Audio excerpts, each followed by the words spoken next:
Harrisburg, I finally found says Bellefonte.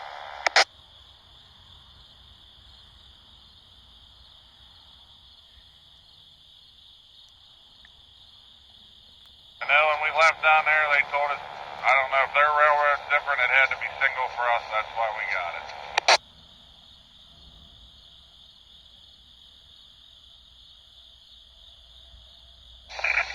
It had to be what? The guys we talked to down there said it had to be just a single car behind an engine. It couldn't be any more cars. I don't know if their rules are any different. I just work here.